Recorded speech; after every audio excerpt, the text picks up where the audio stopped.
अध्याय 1 सॉरी स्कंद 1 अध्याय 8।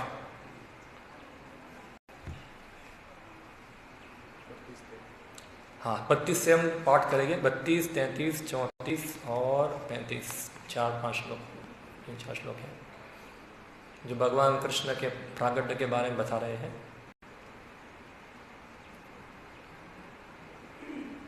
ओके, तो हम पाठ करते हैं। केचिदाहुरजं जातं पुण्यश्लोकस्य कीर्तये यदो प्रियस्यान्व्ययाये मलस्येव चन्दनम् अपरे वसुदेवस्य देवक्यामाचितो देवक्यां याचितो व्यगात् अजस्त्वमस्य क्षेमाय वधाय च सुरद्विषाम् भारावतारणान्ये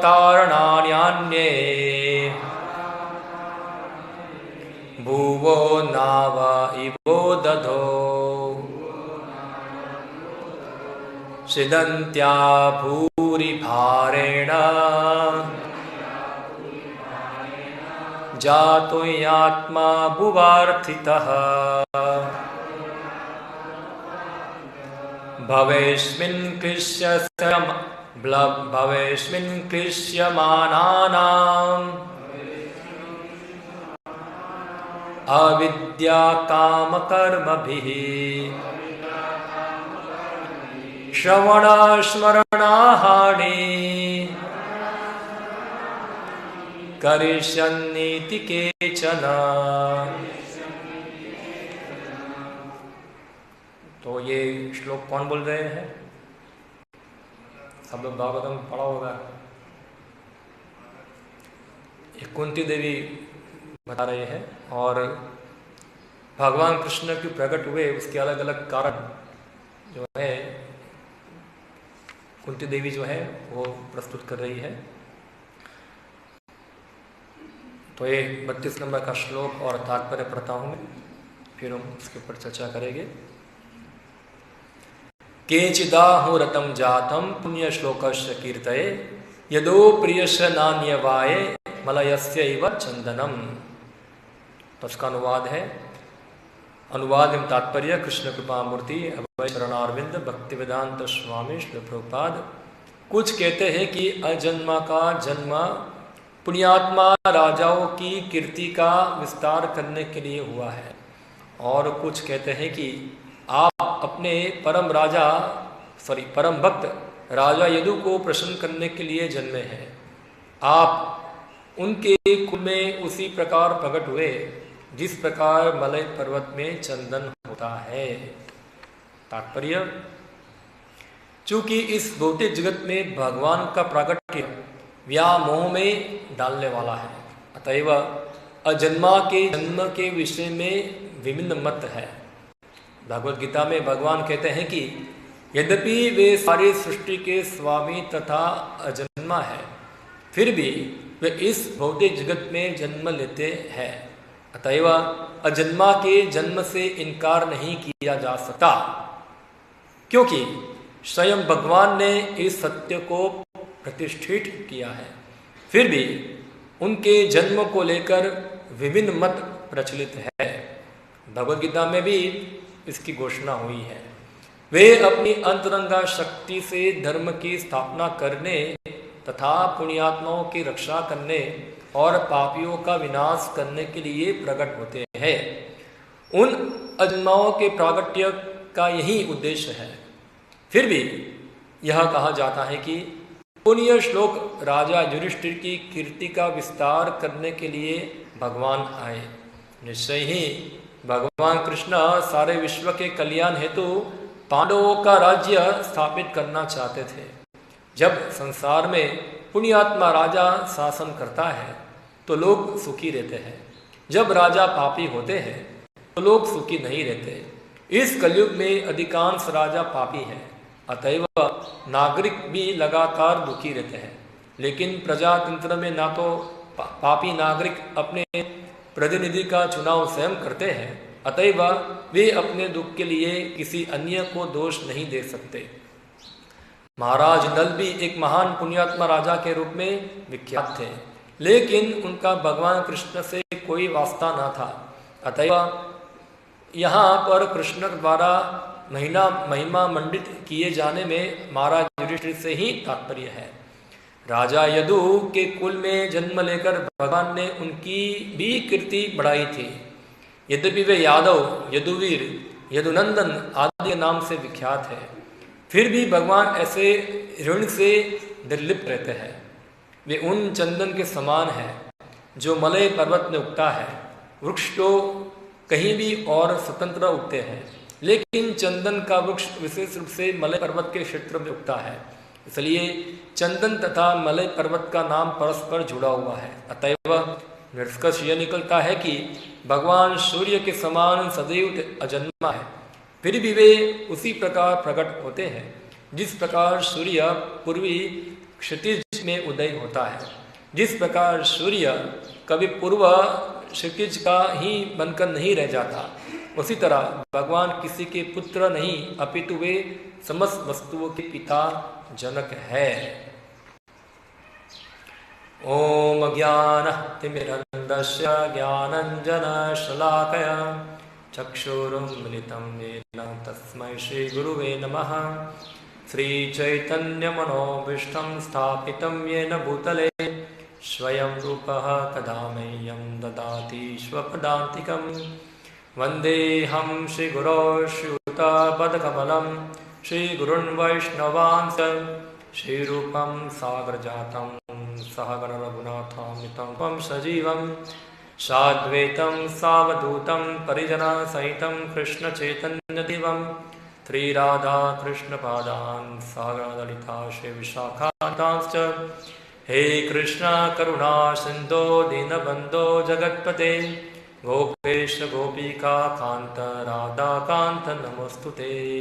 तप्त कांचन गौरांगी राधे वृंदावनेश्वरी वृषभानुसुते देवी प्रणमामि हरिप्रिये।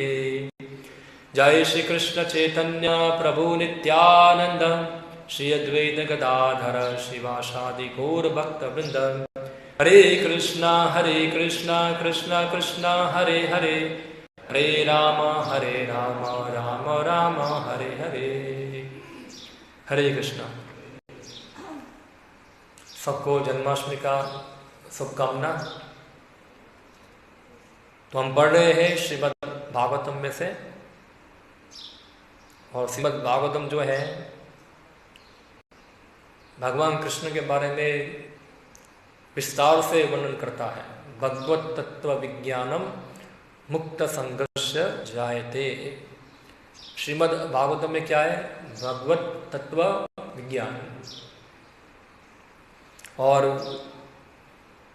कौन है कृष्ण, क्या है कृष्ण, क्यों आते हैं कृष्ण, क्या करते हैं, वो सब कुछ जो है श्रीमद् भागवतम के अंदर क्या है, विस्तार से वर्णित है। अगर कोई व्यक्ति भगवान कृष्ण को जानना चाहता है, समझना चाहता है, तो उसका एक ही रास्ता है, क्या है? श्रीमद् भागवतम।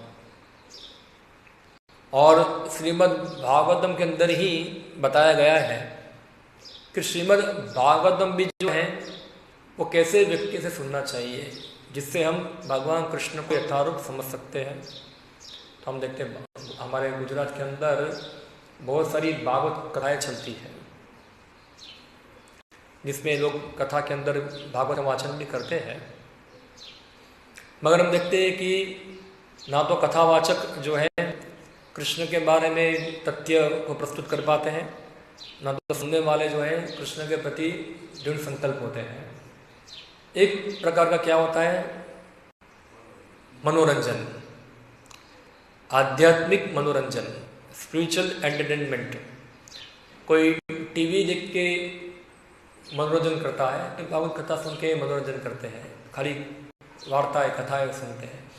मगर ये जो भागवत परंपरा में जो आता है, हाँ, जो सुखदेव गोस्वामी जिस प्रकार बताए परीक्षित महाराज को, जिस प्रकार सुखदेव गोस्वामी ने अपने पिता व्यासदेव से श्रीमद् भागवत सुना, जिस प्रकार व्यासदेव ने नारद मुनि सुना, जिस प्रकार नारद मुनि ने ब्रह्मा से सुना, और जिस प्रकार ब्रह्मा को भगवान कृष्ण ने बताया, तो इस प्रकार से परंपरा के द्वारा हमको श्रीमद् भागवतम जो है वो समझना चाहिए, तब जाके हम भगवान कृष्ण को यथारूप समझ सकते हैं। तो हम देखते हैं हमारे में से बहुत सारे भक्त जो है वो तो इधर गुजरात में पैदा हुए हैं, गुजरात में या भारत के अंदर पैदा हुए हैं। आप लोग पहले से ही कृष्ण को जानते होंगे, सही बात है ना?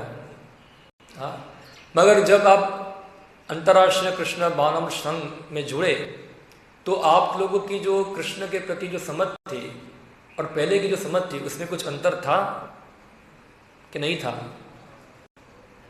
हाँ, अंतर था कि नहीं था? बहुत बड़ा अंतर था, बहुत बड़ा अंतर था। पहले क्या समझते थे, भगवान एक हमारी भौतिक इच्छा पूरी करने का क्या एक मशीन है,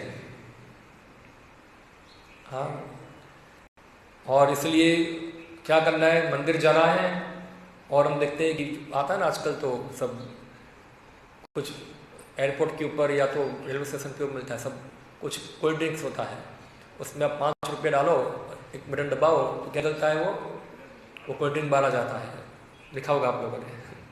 तो ऐसे मंदिर में भगवान भी क्या है, दान पेटी के अंदर 10 रुपये डालो, इच्छा मांगो और क्या हो जाएगा, भगवान हमारी इच्छा पूरी कर देंगे। तो हमारा जो भगवान के प्रति समझ जो था वो क्या था, यही था, स्विच दबाओ इच्छा पूरी करो। तो हमको भगवत तत्व विज्ञान पता कौन है कृष्ण। हम समझते थे कृष्ण जो है हमारे नौकर है और वो क्या करेंगे, हमारी चाकरी करेंगे, हमको हमारी सब प्रकार की भौतिक इच्छाएं पूरी करेंगे। हाँ, तो ये हमारी धारणा थी और हम समझते थे कि जगत जो है वो मेरे सुख के लिए बना हुआ है, हमें यहाँ का भोक्ता हूँ, ईश्वर हम भोगी, शुद्ध हम बलवान सुखी, ये हमारी धारणा थी। और साथ साथ ये भी धारणा थी कि भगवान जो है कोई ज्योति है, क्या है, कोई शक्ति है, कोई निराकार है, और वो निराकार क्या है, कोई रूप लेके क्या होता है, प्रकट हो जाता है। कभी कृष्ण के रूप में आ जाता है, कभी राम के रूप में, कभी शिव जी बन के, कभी ब्रह्मा बन के, कोई देवी बन के।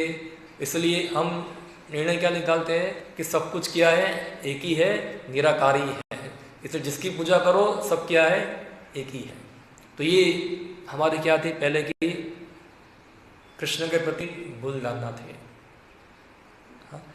ना जाने ऐसे कितनी अनगणित हमारी भूल धारणा कृष्ण के प्रति थी, मगर प्रॉपर परंपरा के अंदर हम जब श्रीमद् भागवतम पढ़ते हैं तब हमको पता चलता है कृष्ण कौन है, कौन है कृष्ण। फिर सबसे पहले यहाँ कुंती देवी बताती है, हाँ, कि भगवान जो है अजन्मा है। सबसे पहले क्या है, भगवान अजन्मा है, भगवान का कभी जन्म होता नहीं है। तो हम जन्माष्टमी क्यों मना रहे हैं फिर? अगर भगवान जन्म नहीं होता है तो जन्माष्टमी का मतलब क्या है? तो भगवान जन्मा है, भगवान का जन्म और हमारा जन्म दोनों एक समान नहीं है। हम जन्म लेते हैं किस प्रकार से, हम हमारे सब कर्मों के द्वारा हम पाप पुण्य लेकर आकर एक माँ के गर्भ के अंदर 9-10 महीना रहकर पैदा होते हैं। हमको भौतिक प्रकृति जो है वो फोर्स करती है जन्म लेने के लिए, और हम जब जन्म लेते हैं तो हम क्या होते हैं, इस शरीर के द्वारा हम बद्ध होते हैं। इसलिए हम देखते हैं हमारा एक बालक का शरीर का है, फिर धीरे धीरे हम क्या होते हैं, युवान होते हैं। कोई युवान होगा, बोलेगा मुझे बालक ही रहना है, वो रह पाएगा? कोई युवान हो जाएगा, युवान बोलेगा मुझे क्या रहना, हमेशा युवान ही रहना है, क्या युवान रह पाएगा? उसको बूढ़ा होना पड़ेगा। फिर बूढ़ा होने के बाद क्या होता है, फिर उसको शरीर छोड़ना पड़ेगा। ये हमारा इतिहास है, ये हमारा सब क्या है, सब इतिहास है, जीव का इतिहास है ये। भगवान के केस में ऐसा नहीं है। भगवान कृष्ण जो है वो इस प्रकार प्रकृति के द्वारा बाध्य नहीं है जन्म ग्रहण करने के लिए। भगवान कृष्ण प्रकट होते हैं, हाँ प्राकट्य होता है उनका। और उनका प्राकट्य जो है दो प्रकार से होता है, या तो वो अपनी इच्छा से प्रकट होते हैं, या तो फिर भगवान का कोई शुद्ध भक्त जो है वो भगवान कृष्ण को प्रकट कराता है। दो कारण है। हम देखते हैं चैतन्य चरितामृत के अंदर चैतन्य महाप्रभु का प्राकट्य कराया किसने, अद्वैत आचार्य ने। उनकी प्रार्थना से भगवान क्या हुए, प्रकट हुए यहाँ। तो भगवान स्वतंत्र है और भगवान अजन्मा भी है। तो जन्माष्टमी जो है वो गोलोक में कभी होती नहीं है, क्योंकि गोलोक में क्या होता है, गोलोक में जन्माष्टमी होती, ये फेस्टिवल वहाँ नहीं होता है, क्योंकि वहाँ तो भगवान हमेशा है। जन्माष्टमी कैसे मनाएंगे फिर? तो हमारे आचार्य जो है जीव गोस्वामी ठाकुर सब आचार्य बताते हैं कि जो दिव्य धाम है भगवान का, गोलोक धाम है, और जो भगवान का यहाँ गोलोक के अंदर जो गोलोक धाम है, तो ऊपर के धाम से ये धाम जो है वो क्या है, ज़्यादा भगवान की लीलाओं का आस्वादन कराता है। तो कुछ लीलाएं जो है वो वहाँ होती नहीं है भगवान की, जैसे कि जन्माष्टमी नहीं होती है, क्योंकि वहाँ तो हमेशा भगवान है। और वहाँ भगवान किसी असुर को मारते हैं, क्योंकि वहाँ को असुर है ही नहीं, तो मारेंगे किसको? फिर मारने तो क्या करना पड़ेगा, इधर आना पड़ेगा। तो जो दो लीलाएं हैं भगवान की, एक जन्माष्टमी यानी कि भगवान की जन्म लीला, तो आप देखो कृष्णामुख के अंदर आप पढ़ेंगे शुरुआत के अंदर कैसे पूरा एक सीन तैयार करते हैं भगवान के प्राकट्य का। कौन करती है? योग माया। कितना अद्भुत सीन तैयार किया। और ये जो भगवान का जो जन्म प्राकट्य था उसको और मधुर और स्वीट बनाया गया है योग माया के द्वारा। बाकी हम देखते हैं भगवान प्रकट हो गए, खत्म, अन्य अवतारों के अंदर, मगर भगवान कृष्ण का प्राकट्य था ऐसा नहीं है। हाँ, वो चालू हो गया जब देवकी और वसुदेव का विवाह हुआ, तब से ये लीला होनी प्रारंभ हो गई। सबसे पहले भगवान भेजा, बलराम जी को भेजा, बलराम जी आ गए, इसके बाद भगवान ने योग माया को भेजा वृंदावन में जन्म लेने के लिए। तुम जाओ और तुम वृंदावन के अंदर क्या करो, जन्म ग्रहण करो। और फिर भगवान जन्म लिए कारागार के अंदर, जो तो क्या है, एक बहुत महान जगह तो नहीं है। और कौन जग रहे थे तब? खाली दो व्यक्ति। कौन थे? वसुदेव और देवकी। सब बाकी क्या है, सो गए हैं। और कब जन्म लिए? रात को 12 बजे, मिडनाइट। हाँ, और सब अंधकार में था, कंस के सब पहरेदार थे और जोरदार बारिश हो रहा था। और ऐसे समय के अंदर किसी को कानों कान पता न चले, इस प्रकार भगवान का जन्म होगा। और हम देखते हैं कैसे देवकी वसुदेव जो है, जब भगवान जन्म हुआ उनके प्रकाश से पूरा जो कारागार का जो अंधकार था वो सब क्या हुआ, नष्ट हो गया। और फिर देवकी वसुदेव जी ने भगवान कृष्ण की बहुत स्तुति की। और देवकी जो थी वात्सल्य भाव के कारण कृष्ण को देखकर, खास करके कृष्ण भगवान प्रकट हुए सबसे पहले 4 भुजा वाले शिशु के रूप में। एक्चुअली हमारा फोटो इधर है, अगर ये फोटो एग्जैक्टली श्रीमद् भागवतम के अनुसार नहीं है, अगर आप श्रीमद् भागवतम ध्यान से पढ़ेंगे, लास्ट में है, इधर नहीं, लास्ट में है, श्रीमद् भागवतम ध्यान से पढ़ेंगे तो उसमें बताए भगवान चतुर्बुद्ध बालक के रूप में प्रकट हुए, बालक का रूप धारण कर, और फिर जो है वसुदेव जी और खास करके देवकी को डर लगा कंसाय का क्या करेंगे, जान लेगा विष्णु है, उनका वध कर देगा, इसलिए क्या कर दिया, फिर भगवान को बोला आप फिर एक बालक बन जाइए।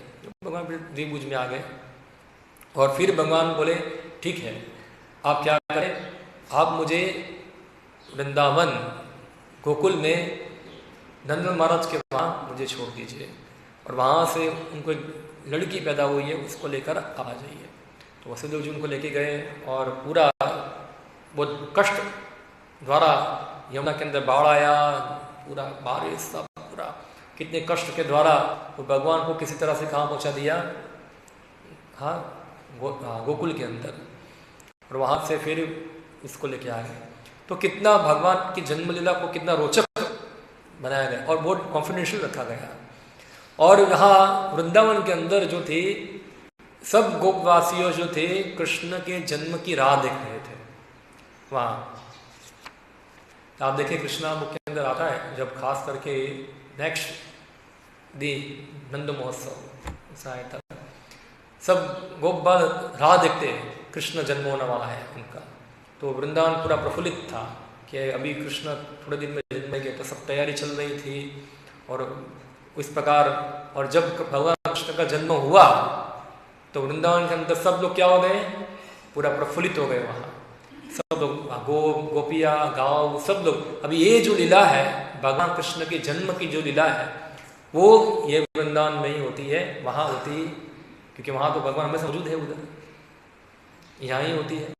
और सब भगवान कृष्ण के आगमन से क्या गए, खूब आनंदमग्न हो गए, कृष्ण आ गए, कृष्ण आ गए।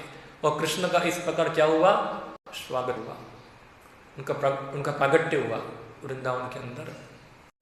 तो ये जो लीलाएं हैं भगवान की जन्म लीला जो है वो सामान्य जन्म नहीं है। तो यहाँ कुंती देवी लिखते हैं दो कारण बता रहे हैं वो इधर। एक कारण बता रहे हैं कि आप अजन्मा है, मगर आप प्रकट हुए पुण्यात्माओं राजाओं की कीर्ति को बढ़ाने के लिए।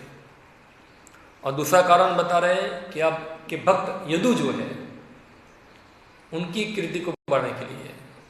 कोई कहता है ऐसा, उनके कुल को बढ़ाने के लिए।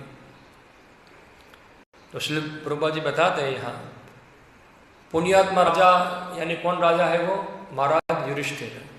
बहुत सारे पुण्यशाली राजा भी हैं। महाराज यहाँ लिखा है महाराज नल, सब जानते नल, महाराज नल नहीं जानते, महाराज नल दमयंती कथा बहुत फेमस है, महाभारत में आती है नल दमयंती।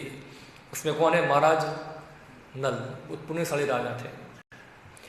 मगर यहाँ खास करके बता रहे कि पुण्यशाली होना ही केवल भगवान कृष्ण का प्राकट्य करा सकता नहीं है, क्योंकि भगवान प्रकट हुए युधिष्ठिर महाराज के लिए। यहाँ ऐसा कुंती देवी बता रहे हैं युधिष्ठिर महाराज को राजा स्थापित करने के लिए। जैसे भगवान बताए परित्राणाय साधूनां विनाशाय च दुष्कृतां।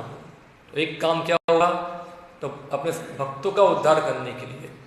तो जो भक्त उनके जगत में है, यहाँ भौतिक जगत के अंदर जो भगवान के मिशन को चला रहे हैं या भगवान के मिशन को स्थापित करने आए हैं, तो 5 पांडव भी ऐसे ही थे जो इसको भगवान ने डेप्यूट किया था, इसलिए धर्म स्थापना करने के लिए, धर्म संस्थापनार्थाय, उसके लिए।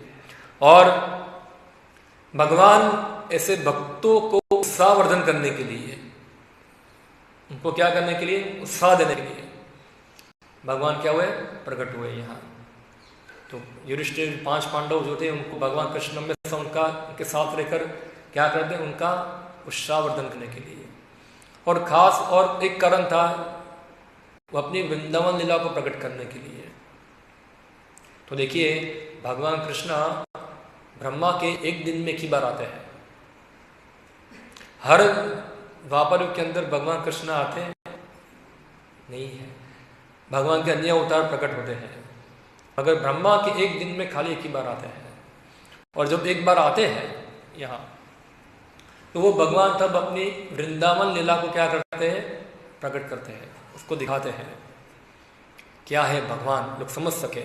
जनरली हम क्या सोचते हैं, भगवान यानी क्या, कोई बादल में बैठा होगा जिसके हाथ में क्या होगा, एक छड़ी होगी, और क्या करता होगा, सबको जो मेरी बात मानेगा, नहीं मानेगा उसको क्या करूंगा मैं, नरक में भेज दूंगा हमेशा के लिए। यानी कि भगवान क्या समझते हम लोग कि बस वो डेंजर है, अगर नहीं मानेंगे तो हमको तहस महस कर देंगे। जनरली है ना, खास करके अब्राहिम रिलीजन के अंदर, इस्लाम के अंदर या क्रिश्चियनिटी के अंदर आप देखोगे तो उनकी भगवान के बारे में धारणा क्या है। तो क्रिश्चियनिटी के अंदर क्या है, जीसस को मानना क्या होगा, हमें समझ सके कहाँ जाओगे, नरक में जाओगे। और इस्लाम के अंदर क्या है, अल्लाह को मानो, नहीं मानोगे तो क्या होगा, हमें सगले जन्नों में जाओगे।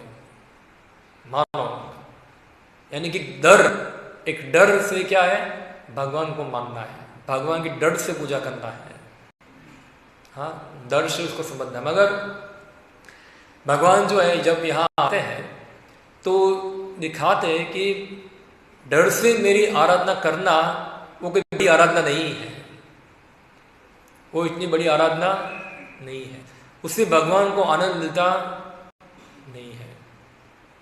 और इवन कोई अपने कर्तव्यनिष्ठ होकर भगवान के प्रति अपनी निष्ठा से कर्तव्य पालन भी करता है, उससे ही भगवान को आनंद मिलता नहीं है।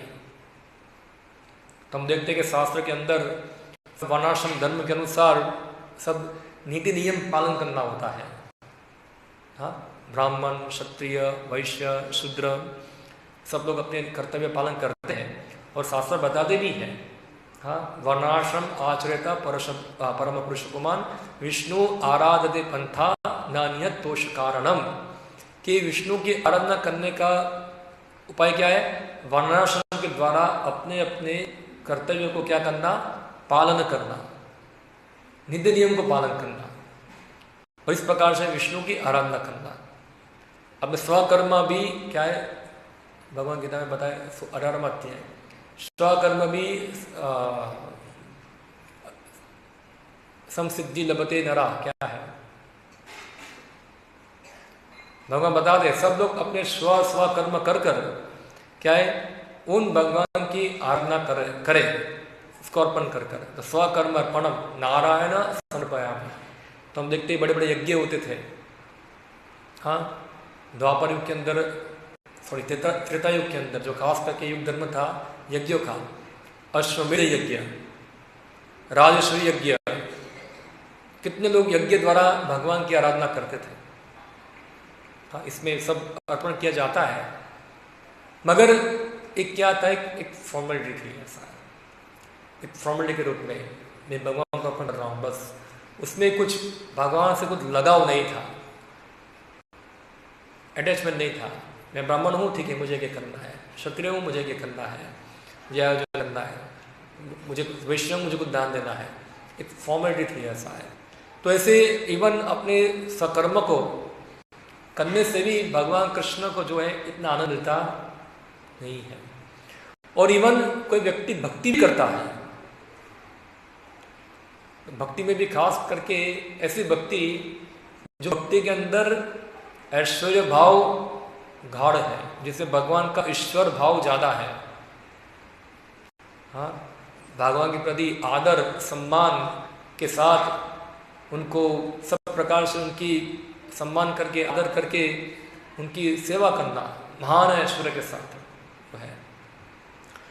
वही भगवान को इन्हें संतुष्ट करती नहीं है, संतुष्ट करती हैं नो डाउट, क्योंकि भगवान कई बार शास्त्र बताए गीता के अंदर भी, और सॉरी ये श्रीमद् भागवतम में 11वें स्कंद के अंदर किस प्रकार की आराधना हो। मगर ये जो है वो केवल नहीं, उसके पीछे जो आंतरिक भावना जो है वो सबसे महत्वपूर्ण है। तो हम देखते भक्ति भी करते हैं, भक्ति के अलग अलग प्रकार है। एक भक्ति है जिसमें वैदिक साधना भक्ति, जिसमें विधि विधान के साथ क्या करना है, भक्ति करना है, जिसमें भगवान के प्रति अपराध और सेवा इन दोनों में अंतर देखना होता है, क्या अपराध है और क्या सेवा है। हाँ, और इस प्रकार जो शास्त्र में बताया नियम है, वो नियम को चुस्त पालन करके क्या करना है, भगवान की भक्ति करनी है। अगर नियम पालन करने में ढिलास होती है तो क्या होता है, अपराध होता है। और इस प्रकार भगवान की महानता को स्वीकारना है और अपने आप को एक तुच्छ सेवक बनकर भगवान की सेवा करने के लिए प्रस्तुत रहना है। मगर इस प्रकार की भावना जो है, इस प्रकार की भक्ति जो है, वहाँ तक की सीमित जो भक्ति है, वो भगवान को इतनी संतुष्ट करती नहीं है। भगवान को संतुष्ट करती है भगवान की प्रेम भक्ति। भगवान चाहते कोई भक्त है उनकी महानता देखकर उनकी सेवा ना करे। हाँ, हम देखते हैं कि कई बार मैं उदाहरण देता हूँ, आपको सुना भी होगा। सोचो मुकेश अंबानी है और मुकेश अंबानी यहाँ आएगा तो सब लोग क्या करेंगे, सबसे पहला काम करेंगे, सब लोग उसके साथ सेल्फी खिंचाएंगे। बराबर ना, कोई ऐसे हाथ खड़ा करके बैठ जाएगा, कोई ऐसे हाथ खड़ा करके बैठ जाएगा और ऐसे ही क्या करेंगे, इसके साथ सेल्फी खिंचाएंगे और बहुत आदर देंगे उसको और सम्मान प्रस्तुत करेंगे। मुकेश भाई अंबानी, उसको हार पहनाएंगे, उसकी जय जयकार करेंगे और उसके आगे पीछे घूमेंगे सब। तो ये क्या दिखा रहा है कि मुकेश अंबानी के पास कौन सा ऐश्वर्य है, धन है। वो धन जो है सबको खींच रहा है। क्या है, मुकेश अंबानी व्यक्ति नहीं खींच रहा है, कौन खींच रहा है, उसका धन खींच रहा है। वो धन है, लोगों के मन में क्या है ज्यादा, मुकेश अंबानी क्या है, धनवान है, इसलिए क्या है, लोगों को खींच रहा है। वरना मुकेश अंबानी इधर अफ्रीका में जाएगा तो कोई जानेगा नहीं कि मुकेश अंबानी धनवान है, ऐसा है। हाँ, तो ये धन जो है लोगों को क्या करता है, आकर्षित करता है अपनी ओर। इसी प्रकार से भगवान का ऐश्वर्य, भगवान महान है, बहुत महान है, हम तुलना नहीं कर सकते तो महान है। वो इतनी महानता भगवान की है तो हम उससे क्या होते हैं, आकर्षित होते हैं। तो ये अच्छा है, बुरा नहीं है। हाँ, अगर हम माया के आकर्षण से बचना चाहते हैं तो हमको भगवान की महानता के बारे में जानना ही होगा। फिर हम समझ पाएंगे कि भगवान कितने महान हैं और माया तुच्छ है और मैं भी तुच्छ हूँ। और जब किसी व्यक्ति, महान व्यक्ति हमारे सामने प्रस्तुत होता है तो स्वाभाविक है हम क्या करना चाहते हैं, उसकी सेवा करना चाहते हैं, उसकी सर्विस करना चाहते हैं। स्वाभाविक है ना, कोई महान व्यक्ति आएगा तो ऑब्वियसली हम उसको सेवा करेंगे। चलो उनका कुर्सी कुर्सी साफ कर दो, उनका जो भी कुछ है, नेचुरली व्यक्ति उसको उसकी सेवा करने के लिए प्रस्तुत होगा वहाँ। ठीक है, अच्छा है, मगर ये चीज भी इतनी भगवान को संतुष्ट करती नहीं है जितनी चीजें भगवान की व्यक्तित्व से लोग जो है आकर्षित हो, उनकी व्यक्तित्व से, उसकी पर्सनालिटी से, ना कि उसके सोकल ऐश्वर्य से। सोकल ऐश्वर्य नहीं है भगवान का, ऐश्वर्य महान है, ये भी भगवान का ऐश्वर्य ही है, मगर उसको कहते हैं भगवान का माधुर्य। हाँ, इसलिए जो भगवान की जो भगवता है वो उसका ऐश्वर्य नहीं है, वो क्या है, उसका माधुर्य है। माधुर्य भगवत सार, भगवान भगवान है, उसका कारण क्या है, उनका माधुर्य है, उनका माधुर्य। और ये सब माधुर्य जो है वो भगवान प्रकट करते हैं अपने वृंदावन लीला के अंदर, खास करके जब आते हैं यहाँ, किस प्रकार वो वृंदावन के भक्तों के साथ डील करते हैं, किस प्रकार भगवान कृष्ण पांडवों के साथ डील करते हैं। तो ये भगवान का माधुर्य दिखा रहे हैं। हाँ, उनका ऐश्वर्य भाव जो है ढक जाता है। तो ये चीज भगवान दिखाने के लिए आए यहाँ।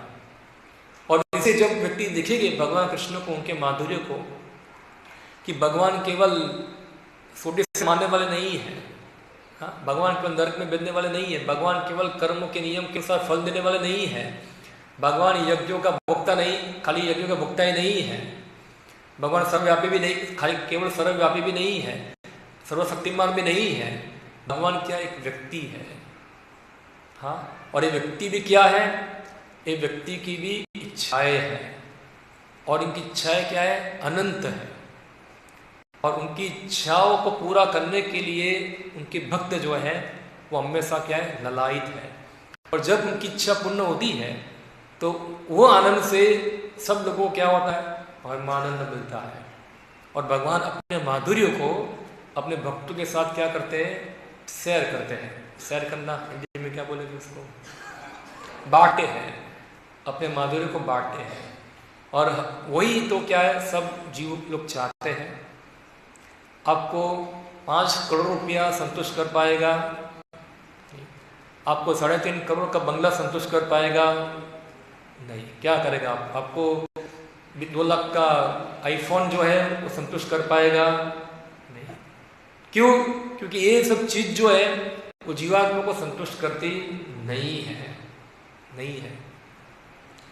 तो संतुष्टि कब होगी, जब हम भगवान की व्यक्तित्व से आकर्षित होंगे, हाँ, और ना कि उनके ऐश्वर्य से। वो तो हाई लेवल की भक्ति है, हाँ, मगर कम से कम समझ लेंगे, हम समझ सकते हैं यहाँ एक दार्शनिक विषय के रूप में कि यहाँ तक सीमित नहीं है भक्ति, उसके आगे भी है। और इस प्रकार से जो व्यक्ति भगवान के माधुर्य से आकर्षित होता है, हाँ, तो भगवान भी उससे आकर्षित होते हैं, हाँ। और जो व्यक्ति भगवान के माधुर्य से आकर्षित है, वो व्यक्ति भौतिक जगत की किसी वस्तु से आकर्षित होगा नहीं। मुश्किल है ना।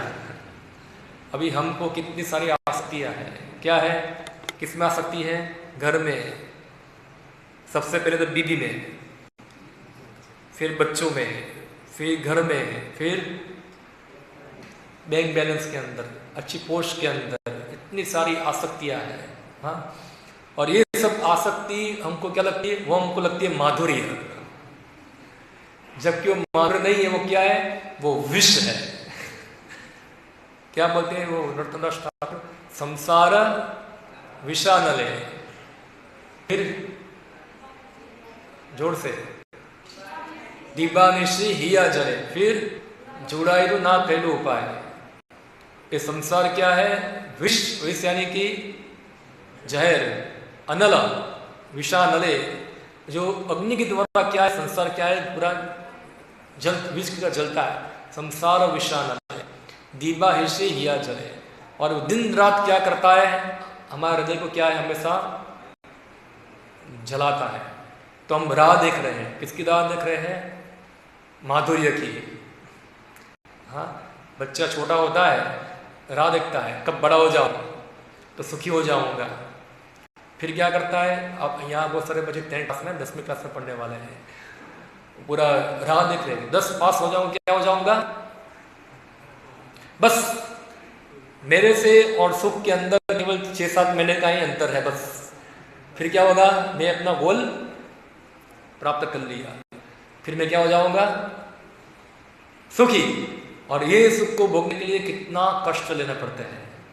और जब 6-7 महीने के बाद वहां पहुंच भी जाएंगे उधर, तो माधुर्य तो क्या होगा, 2 साल और पीछे चला जाएगा, हाँ। अभी क्या होगा, अरे अभी 11-12 करना है ना, तो 2 साल पीछे चला गया अभी, बस अभी कितना करना है, 2 साल मेहनत करना है। फिर क्या हो जाएगा, हमारा लक्ष्य हमको क्या हो जाएगा, प्राप्त, और मैं सुखी हो जाऊंगा। 2 साल के बाद लक्ष्य क्या हो जाएगा, 3-4, 7-4 और 5 साल और दूर चला जाएगा। हो 12 पास हो गया, अभी क्या करो, IIT करो, डॉक्टर बनूं, क्या करो, इंजीनियरिंग, डॉक्टर भी क्या करना है, सब चलो जा, बस खाली 5 साल बाद में क्या है, डिग्री मेरे हाथ में होगी और मुझे क्या मिल जाएगा, माधुर्य, सुखी हो जाऊंगा इधर। मगर 5 साल के बाद जब डिग्री मिलती है तो माधुर्य और दूर चला जाता है, वो मिलता नहीं है। फिर क्या सोचता है, बस अभी शादी हो जाए मेरी, बस तो क्या हो जाएगा, फिर तो बस सब कल्याण हो गया। ऐसा है, शादी हो जाए, अच्छा जॉब मिल जाए, मेरा सब कल्याण हो गया। शादी भी हो गया, जॉब भी मिल गया, माधुर्य पीछे चला गया। बस अब एक फूल आ जाए ऐसा है, ज्यादा नहीं चाहिए। वो मिल गया तो क्या होगा, तो बस मैंने सब कुछ प्राप्त कर लिया। उसको फूल किया, पूरा हार दे दिया ऐसा है। पर क्या होगा, माधुर्य और पीछे चला गया। फिर सोचता है बस अच्छी रिटायरमेंट कर लो और फिर क्या करूँगा, अच्छा भक्ति करूँगा, फिर तो मेरे माधुर्य मेरे हाथ में ही 50 साल तक पैसा कमा लेता हूँ, बैंक में रखूंगा, फिर इसको जामनगर में बाद में घर बनाऊंगा और वहां करके क्या होगा, मैं भक्ति करूंगा, फर्स्ट क्लास भक्ति करूंगा। 50 साल भी हो जाएंगे, माधुर्य दूर चला जाएगा, आएगा नहीं। फिर क्या आएगी, मृत्यु आएगी, माधुर्य नहीं आएगा। फिर मृत्यु आएगा, हाँ मृत्यु आ गई, कहाँ समय चला गया, क्या हो गया, कुछ पता चला नहीं, सब कुछ खत्म। मृत्यु सर्वस्व हर्षचा, कुछ मिला क्यों नहीं मिला, क्योंकि हम लक्ष्य गलत बनाया था, लक्ष्य ही हमारा गलत था। लक्ष्य करना था हमको भगवान की शुद्ध भक्ति, हम लक्ष्य क्या कर दिया, हमारी खुद की संतुष्टि। इसलिए क्या हुआ, हमको कभी भी माधुर्य भगवान का प्राप्त होगा, वो विषय प्राप्त होगा। और विश्व में सब क्या होगा, दीवानिशी हिया जले, दिन रात आपके हृदय को जलाएगा। जलाता है ना कि नहीं जलाता है, नहीं जलाता है, जलता है मगर बताने की शर्म लगती है। जैसे वो भक्ति सिद्धांत सरस्वती महाराज बताते हैं ना, एक शर्मा का सर्कस, हाँ, जिसमें सब लोगों को पिटते हैं, मैं कोई बंदर में पिटता हूं मैं, दीवाने से या रात दिन ये इंद्र विषय जो है व्यक्ति के हृदय को जलाते जलाते जलाते, बस ये मिल जाए सुखी हो जाओ, ये मिल जाए सुखी, ऐसे सुख नहीं मिलता है। हाँ, वो तो अग्नि के अंदर और घी डालना है, क्या है उसके अंदर और घी डालना है, उसे तो और आग भड़केगी।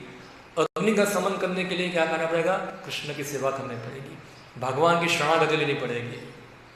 और ये सब सिखाने के लिए भगवान यहाँ आते हैं, अपनी वृंदावन लीला को प्रकट करते हैं। देखो माधुरी ये है, ये सब विष है, छोड़ो उसको, ये है माधुर्य, इस पे आओ यहाँ। तुम क्या क्या कर रहे हो, तुम खेलते कूदना भी तुमको मिलता नहीं। आजकल के बच्चे खेल कूदते भी नहीं है, क्या खेलते कूदते, वीडियो गेम पे खेलते हैं।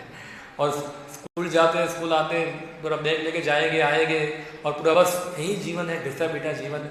भगवान बोलते आओ देखो ये जीवन इधर है, ऐसा है। हम लोग क्या करते हैं, हम लोग गाय चराते, कुत्ते नाचते गाते घूमते फिरते, देखो ये जीवन है, यहाँ जीवन है।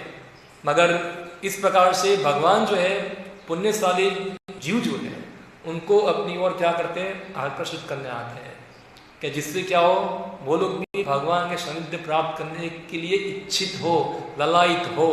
और ये लालसा जो है उनकी, ये जो भौतिक विश्व है उससे उनकी विरक्ति हो। तो अगर आपको भगवान का माधुर्य प्राप्त करना है तो ये सब विष छोड़ना होगा, वरना क्या होगा, ये माधुर्य प्राप्त हो पाएगा नहीं। और इसके लिए तो हम तड़प रहे हैं, वरना ये सब चीज़ अब मैं आपको लिख के देता हूँ, जाओ आप प्राप्त कर लो, आपके जो जो गोल है, मुझे सीए बनना है, मुझे इंजीनियरिंग बनना है, वो करना है, वो कभी हृदय को संतुष्ट करेगा नहीं, ये मिथ्या सुख है।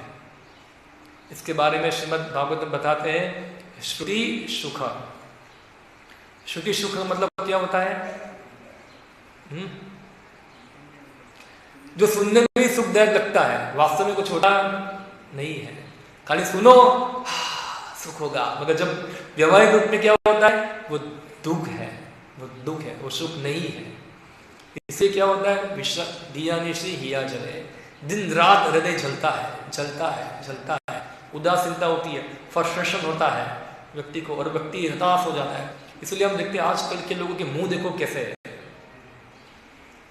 कैसे होते हैं, कितना टेंशन लेके घूमते हैं, हाँ, कितना प्रेशर उनके दिमाग के ऊपर। बड़े बड़े बिजनेसमैन हो गया, छोटे छोटे बच्चे भी, आप देखो टेंशन, एग्जाम, सबसे बड़ा टेंशन किसका है, एग्जाम का। बच्चों का एग्जाम है, टेंशन किसको है, उसके माँ बाप को। अगर एग्जाम में फेल तो नरक में चला जाएगा वो, ऐसा इतना टेंशन लेके घूमते हैं कि एग्जाम में फेल हुआ तो क्या होगा, नरक गया, हमेशा हमेशा नरक में चला गया, क्योंकि माँ बाप की नाक कट जाएगी ना। ये क्या है, श्रुति सुख। ये नाक हमने बना दी है गलत गलत गलत चीजों को इतना बड़ा चला के क्या कर दिया हम लोगों ने, बहुत महान दिखा दिया कि ओ ये बहुत महान है, मगर वो क्या है, श्रुति सुख, खाली सुनने में सुख लगता है, वास्तव में सुख नहीं है।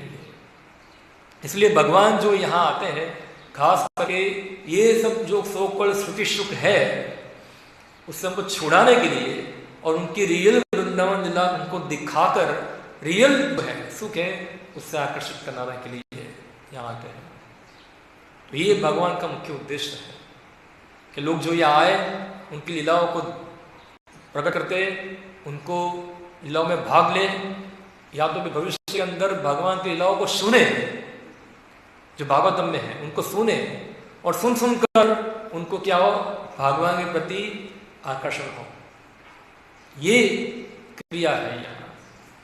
ये भगवान, क्योंकि भगवान आके प्रवृत्ति करते हैं, क्रिया करते हैं। देखो भगवान कोई बेकार व्यक्ति नहीं है, या तो भगवान कोई निष्क्रिय व्यक्ति नहीं है, हाँ, कि बस वो खाली बस निष्क्रिय रहते हैं। भगवान जो है सबसे ज़्यादा एक्टिव पर्सन है, हाँ, और उनकी एक्टिविटी हर सेकंड, हर मिली सेकंड उनकी एक्टिविटी जो है वो नई नई है।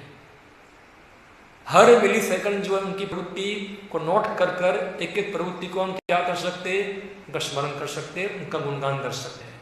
एक एक उनकी प्रवृत्ति, जैसे बड़ा यहाँ भगवान का हर चीज जो है, और हर चीज भगवान की जो है उससे हम धीरे धीरे आकर्षित हो, तो फिर ये भौतिक जगत का आकर्षण हमारा क्या हो जाएगा, छूट जाएगा यहाँ। इसलिए हम जैसे बद्ध जीवों भगवान की लीला को सुन पाए, इसलिए भगवान लीलाओं का आयोजन करते हैं, हाँ, कि जैसे हम भविष्य के भक्त जो है उसको सुने, समझे, जाने। तो यहाँ कुंती देवी ही बताती है, पुण्यात्मा श्लोका का वर्धन करने के लिए, ऐसे युधिष्ठिर महाराज जैसे भक्त हैं उनका यश बढ़ाने के लिए, उनकी कीर्ति बढ़ाने के लिए, क्योंकि धर्म स्थापना करना चाहते थे, या तो फिर यदु जो राजा है उनकी कीर्ति बढ़ाने के लिए। तो यदु जो भगवान के भक्त थे, और यदुवंश जो था अन्य क्षत्रिय वंशों में इतना बड़ा जा तो नहीं था, हाँ, खास करके सूर्यवंश ज़्यादा बड़ा क्षत्रिय वंश है। इतना चंद्रवंश इतना क्या है, इतना पावरफुल नहीं, खास कर सूर्यवंश के सामने। तो चंद्रवंश में भी हम देखते हैं कि कौरव जो है और यदु जो है, तो कौरव लोग जो है ज़्यादा सोफिस्टिकेटेड, क्या कह गया मैं उसको, हाँ, ज़्यादा सभ्य माने जाते हैं। और क्योंकि कौरव लोग क्या थे, पूरे जगत के शासन करने वाले थे, वो यादव लोग भी उनके अधीन थे। द्वारका भी किसके अधीन था, युधिष्ठिर महाराज के अधीन था, हस्तिनापुर के अधीन था समय के अंदर। तो हम देखते हैं कि इस प्रकार कौरवों के सामने, अन्य वंश के सामने ये वंश क्या था, थोड़ा फीका था। पुरुवंश, कुरुवंश, रघुवंश, मगर भगवान ने क्या किया, वो वंश में प्रकट हुए। जैसे आप देखो यहाँ उदाहरण दिया है, मलय पर्वत है, सब लोग मलय पर्वत नाम सुना है, सुना है ना?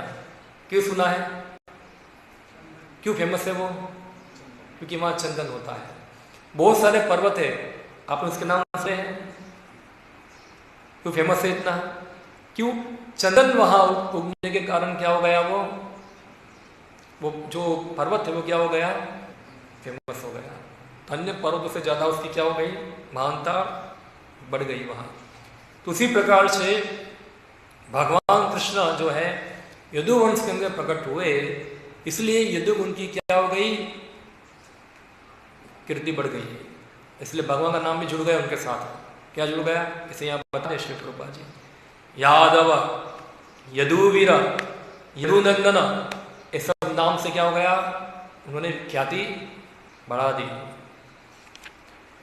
फिर आगे कुंती महारानी बताते हैं, अपरे वसुदेवस्य देवक्याम चा याचितो व्यगात। अन्य लोग कहते हैं कि चूंकि वसुदेव तथा देवकी दोनों ने आपके लिए प्रार्थना की थी, तो हम देखते देवकी वसुदेव अपने पूर्व जन्म में कौन थे, हाँ, यहाँ लिखा है उनका नाम था सुतपा और प्रश्नि। तो हम देखते हैं भागवत में कथा आती है, जब उनका विवाह हुआ, लाखों साल तक क्या किया उन्होंने, कठोर तपस्या की।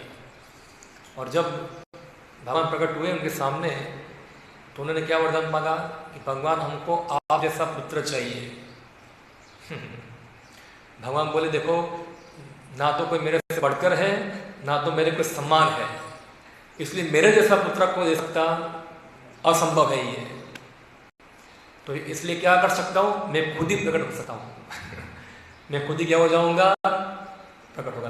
तो यहाँ बड़ा श्रील प्रभुपाद जी, क्योंकि देवकी वसुदेव जो थे उन्होंने भगवान से याचना की थी, इसलिए भगवान उनकी बात को रखने के लिए भी क्या हुए, प्रकट हुए। यहाँ अजस्तत्वम क्षेमाय वदाया सुरद्विषाम, फिर बताते निसंते आप अजन्मा है, फिर भी आप देवताओं का कल्याण करने तथा उनसे ईर्ष्या करने वाले असुरों को मारने के लिए जन्म स्वीकार करते हैं। तो वो भी है, हम देखते हैं कि भूमि देवी क्या रूप धारण किया, उसने गाय का रूप धारण किया और कहाँ गई, ब्रह्मा जी के पास।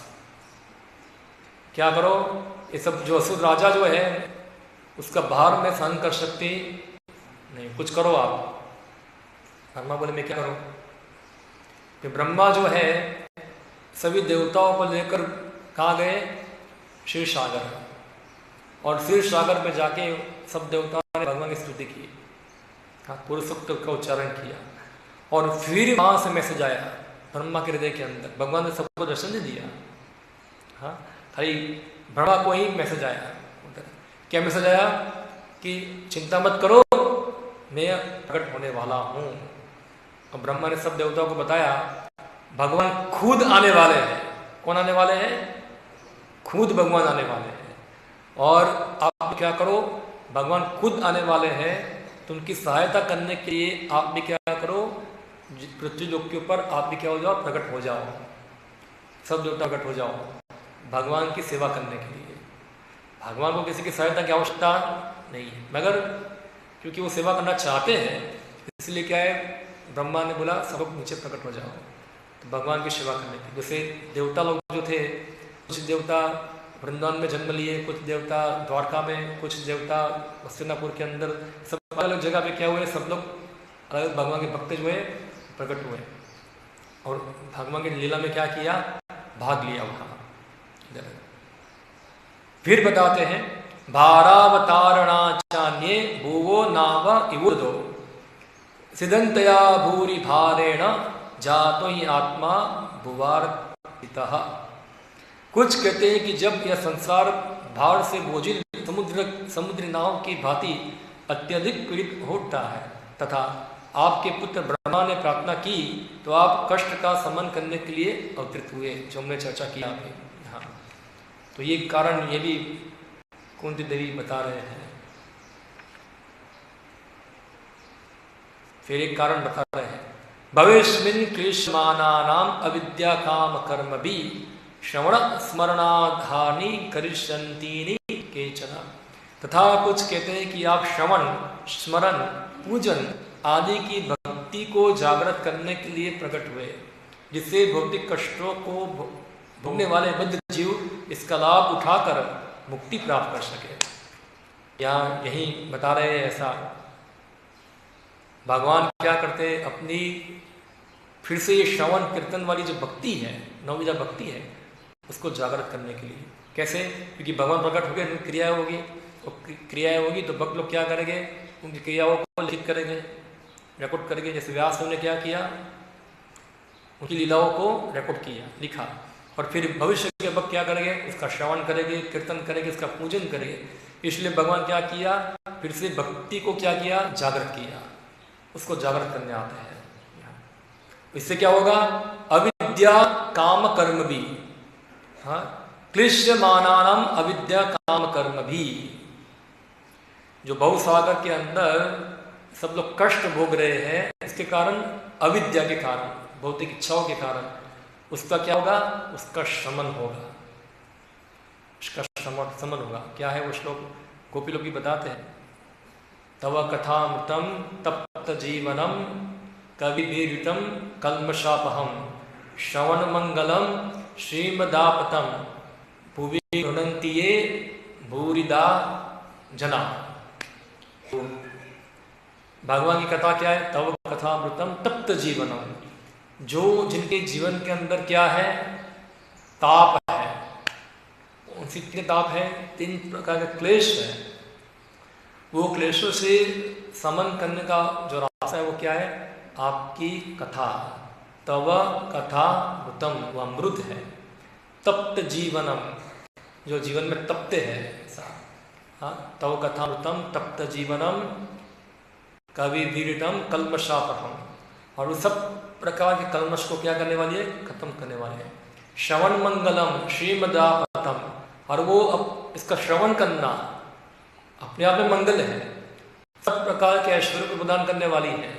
श्रीमदापतम भुवि गृणंति ये भूरि राजना, जो पृथ्वी लोक के ऊपर उसका ग्रहण करते हैं, उसका वाचन करते हैं, उसका प्रचार करते हैं, वो बहुत बड़े क्या है? दानी है। क्योंकि सबका समन कैसे होगा? इससे ही होगा, यहाँ से। तो ये भक्ति को जागृत करने के लिए क्या है? भगवान वापस आते हैं, जिससे लोग जो है अपने जो भौतिक इच्छा है उससे मुक्त हो। हाँ। तो इसलिए ये जन्माष्टमी महोत्सव जो है वापस हमारी भक्ति को क्या करने के लिए आया है? जागृत करने के लिए, जागृत करने के लिए। क्योंकि हम लोग क्या होते हैं, हर बार ठंडे हो जाते हैं, थोड़ा भक्ति करते हैं, फिर क्या हो जाते हैं? शांत हो जाते हैं। अविद्या कर्म भी है, सब क्या अविद्या पकड़ती है। तो ये जन्माष्टमी के अवसर पे हम भगवान कृष्ण को ज़्यादा तीव्रता से उनका स्मरण, उनकी सेवा, उनकी कीर्तन जो है और क्या होता है? और तीव्र बनता है। उसकी इंटेंसिटी क्या होती है? ज़्यादा बढ़ती है। नो डाउट भगवान का स्मरण कीर्तन रोज होना चाहिए, डेली होना चाहिए, मगर आज के दिन क्या होता है? तीव्रता बढ़ती है। और इसलिए भगवान कितने फेस्टिवल दिए हमको, हर बार 2-2 महीने में क्या जाता है? एक फेस्टिवल। ऐसा तो कर्मियों को भी नहीं आता होगा। हाँ, इतने फेस्टिवल आते हैं। इसमें सब क्या है? हमको बार बार भगवान क्या देते हैं? अवसर देते हैं। किसका अवसर देते हैं? उनके बारे में सुनना, उनकी सेवा करना, उनका कीर्तन करना, जिससे क्या हो जाए? अविद्या काम कर्म भी, हम ये सब अविद्या काम कर्म भी का रोग लगाए, उससे हम क्या हो? मुक्त हो और भगवान की तरफ आकर्षित हो। तो ये चीज के लिए भगवान का प्राकट्य है। और कलयुग के अंदर भी भगवान आते हैं।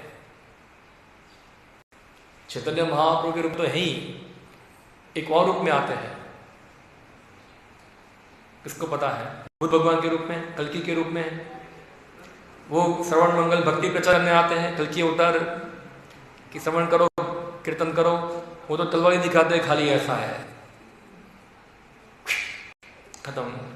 बुद्ध अवतार श्रवण कीर्तन की भक्ति प्रचार करने आते हैं। वो एक और भगवान का अवतार है, और वो क्या है? ये श्रीमद् भागवतम, जो भागवत खुद बताते हैं। हाँ, कृष्ण सुधामोपगते धर्म ज्ञान आदि विषः कलो नष्ट विश्राम में सा पुराणों और को ही उदित। का अर्थ क्या है? ये भगवान कृष्ण में धाम में चले गए, हाँ, तो उनके साथ क्या चला गया? धर्म ज्ञान सभी चीज अपने साथ लेके चले गए। तो कलयुग के अंदर क्या आ गया? फिर से अंधकार आ गया। जैसे हम देखते कि रात होती है तो क्या होता है? सब अंधकार हो जाता है, खुद दिखता। ऐसे भगवान ने जैसा ही जब छोड़ा यहाँ से, फिर से कलयुग के सब कलमस जो है प्रवेश कर ली है। सब गलतियाँ, सब दोष हो गए। कलो दोष राजन, सब दोष आ गए इसके अंदर। प्रायनल पायुष्य कलो अश्विन जुगे जना मंद संबंध मुतयो मंद भाग्य उपदा, सब दोष में कलयुग के आ गए। मगर जैसे ही भगवान चले गए, जैसे हम देखते, जैसे ही खास करके पूर्णिमा के दिन होता है, आप देख पाएंगे, हाँ, जैसे सूरज डूबता है ऐसे ही वहां से क्या होता है? चंद्र क्या होता है? उदय होता है। ये घटना खाली पूर्णिमा को देखने को मिलती है, बाकी किसी को होती।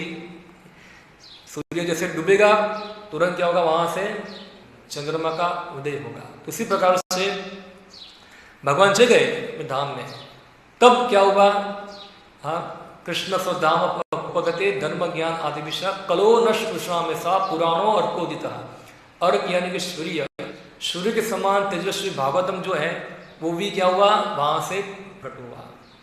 और कलयुग के अंदर जिन जिन्होंने अपनी दृष्टि गंवा दी है, जो दृष्टि से नाश हो चुके हैं, उनको क्या करेगा ये भागवतम जो है उनको प्रकाश प्रदान करेगा। तो ये है जिसके पास भागवतम नहीं है, जो भागवतम नहीं जानता है, समझो वो अंधा है। क्या है? वो अंधा है, उसकी आंखें नहीं है, वो अंधा है, उसको कुछ दिखेगा ही नहीं। उसको क्या दिखेगा? जैसे कुत्ता होता है, उसको क्या दिखता है? कहाँ है भोजन, कहाँ है भोजन, कहाँ है खाना, कहाँ है खाना, कहाँ है कुत्ती, कहाँ है कुत्ती, कहाँ है सोना, वही उसको दिखता है। तो जो लोगों के पास भागवतम नहीं है वो सब कुत्ते बिल्ली ही है, समझो, दो पैर वाले कुत्ते बिल्ली है, क्योंकि उनको और कुछ दिखेगा नहीं। तो इसलिए कुत्ते बिल्ली से व्यक्ति को भक्त बनाने के लिए क्या हुआ है, ये भागवतम प्रकट हुआ है यहाँ। तो अगर हमको आँख चाहिए तो हमको भागवतम क्या करना पड़ेगा, हमको लेना पड़ेगा, उसको ग्रहण करना पड़ेगा। और इस प्रकार भागवतम की सहायता से हम अंधकार को काट पाएंगे, उसको खत्म कर पाएंगे। हाँ, तो बहुत महान अवसर है। आज श्रीमद् भागवतम है, आज प्रकट हुआ है, भगवान कृष्ण प्रकट हुए हैं, तो सबके घर में भी श्रीमद् भागवतम का प्राकट्य होना ही चाहिए आज। और जिनके पास भागवतम है उनको ही 2-2 भागवतम ले जाने चाहिए दूसरों को अगर प्रकट करने के लिए। सही बात है ना? ऐसा तो नहीं है कि हम एक रखेंगे बाकी रखो, कभी भी काम आएगा, होगा तो किसको देने में इच्छा होगी, ऐसा है। तो ये उदय करना है हमको, भगवान कृष्ण का प्राकट्य करना है, भागवत पढ़कर उसको अच्छी तरह समझकर और लोगों को प्रचार कर